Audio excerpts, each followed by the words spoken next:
Thank you, Deputy Speaker. Well, let me be clear. I'm not standing before you debating the need for those low-income earners to receive a pay rise. In this Labor-created cost-of-living crisis, it's desperately needed.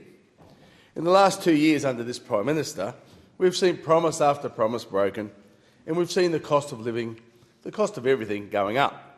So here are the facts. Under this one-term government, electricity is up by 21.5%.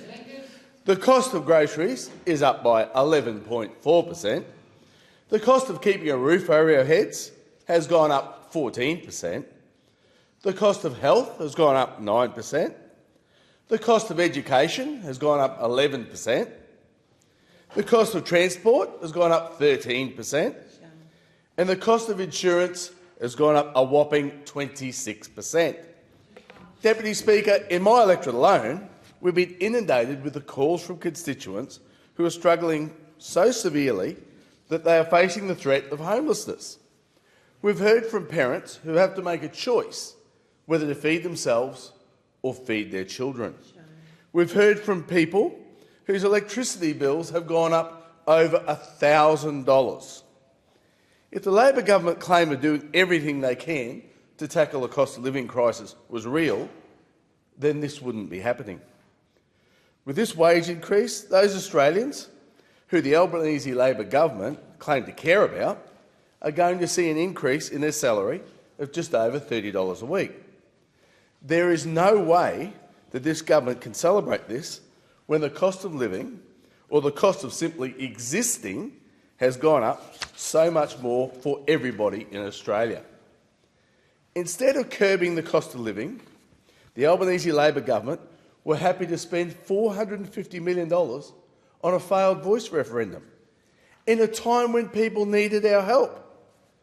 Those opposite are happy to spend trillions of dollars on a renewable energy fantasy that is going to see thousands of hectares of prime agricultural land and native vegetation wiped out and replaced with 28,000 kilometres of poles and wires, solar farms and wind turbines that will only provide Australia with part-time power and unreliable energy. Those opposite have implemented tax after tax on major industries, penalising the hard-working Australians who greatly contribute to our economy, making it more difficult than ever to be able to buy a house or put food on the table. Those opposite have axed foreign worker schemes and implemented restrictions on remaining foreign worker schemes, making it almost impossible for our farmers to be able to afford to operate and get their food from paddock to plate, which is driving up the cost of living even more. Those opposite have passed their family car and ute tax, which will force car prices to increase by up to $25,000. And that's not even taking into account the fact that some of these price increases could push vehicles costs up so high that they'll also incur the luxury car sales tax. That's on top of that. Deputy Speaker, to make matters worse, those opposite have now voted to close down the live sheep export industry and spend $107 million of taxpayers' money to do so.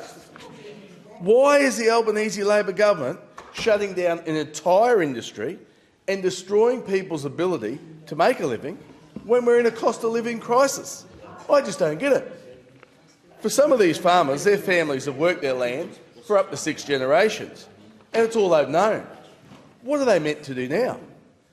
Deputy Speaker, those opposite have voted to employ 36,000 more bureaucrats in Canberra at a cost of $24 billion over the forwards. And those opposite want to pay Minister Shorten's NDIS speechwriter $600,000 over 2 years.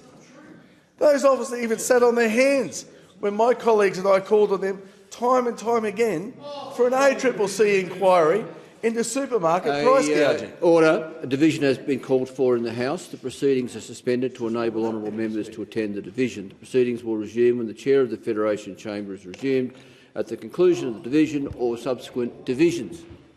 Order. The question before the House is that the motion be agreed to, and I give the call to the member for Dawson in continuation. Thank you. Thank you, Deputy Speaker. I have to ask seriously, is all of this just a joke to those on that side of the House? It truly defies all national thinking that shows the Prime Minister's inaptitude as a leader and lack of genuine care for the Australian public. Deputy Speaker, this motion is an insult to the people of Australia. It is an insult to the people on this side of the House who wake up each and every day and try to make a positive change. The Albanese Labor government is failing and needs to do better. Authorised by Andrew Wilcox, LNP Mackay.